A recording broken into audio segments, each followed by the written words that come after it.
দুর্গাপুর, রানীগঞ্জ, আসানসোলের বিস্তীর্ণ যে কলিয়ারি অঞ্চলটি আছে সেখানে দেখা যায় যে অনেক মানুষেরই একটি কাশি এবং কাশির সঙ্গে কফ লেগে থাকে, এবং অনেক ক্ষেত্রেই তারা হয়তো মনে করেন যে এটা বোধহয় কোনো ঠান্ডা লেগে আছে বা হয়তো একটা ব্রঙ্কাইটিস রোগে পরিণত হয়েছে।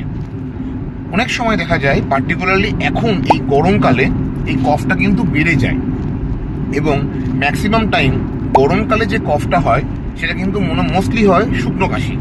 এবার অনেকেরই প্রশ্ন যে এই গরমকালে আমার ঠান্ডাটা কেমন করে লাগে। অ্যাকচুয়ালি এর একটা অন্য ব্যাপার আছে, গরমকালে কিন্তু ঠান্ডা আপনার লাগেনি।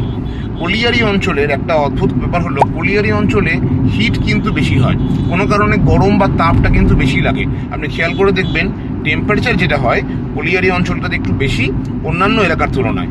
এবার যত বেশি টেম্পারেচার তত বেশি শুকনো হাওয়া, এবং যে সকল মানুষরা নিজের কাজের জন্য গরমের মধ্যে রোদের মধ্যে কাজ করেন তারা কিন্তু ওই গরমে তার শুকনো হাওয়াটা নেওয়ার জন্য বা শুকনো এয়ারটাকে নেওয়ার জন্য তার কিন্তু গলার মিউকাসগুলো পুরো ড্রাই হয়ে শুকিয়ে যায়, এবং যখনই হয়তো একটুখানি কাজ থেকে বিরতি পায় তারা ঠান্ডা জল খায় বা হয়তো নর্মাল জল খায়। ওই যে সাডেন একটা টেম্পারেচার ফ্লাকচুয়েশন হয় গরম থেকে ঠান্ডা, তার জন্য কিন্তু একটা কাশি শুরু হয়।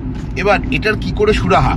এর সুরাহা মেনলি হয়, আমরা যেটা বলি, আপনারা একটা কাপড়ের মাস্ক পরবেন এবং মাস্কটা ভিজিয়ে নেবেন, ভিজে মাস্ক সিম্পলি। 2 নম্বর পয়েন্ট হচ্ছে নিজেকে সবসময় রাখুন হাইড্রেটেড, অ্যাডিকুয়েট জল খেয়ে নিজেকে ভালো রাখুন, এবং যত বেশি নিজেকে শরীরে জল খাবেন তত কিন্তু আপনার শরীরে ডিহাইড্রেশনটা হবে না, এবং আপনার কিন্তু গলা শুকনো বা কফ শুকিয়ে যাওয়ার মতো এই টেন্ডেন্সিগুলো কিন্তু ডেভেলপ করবে না।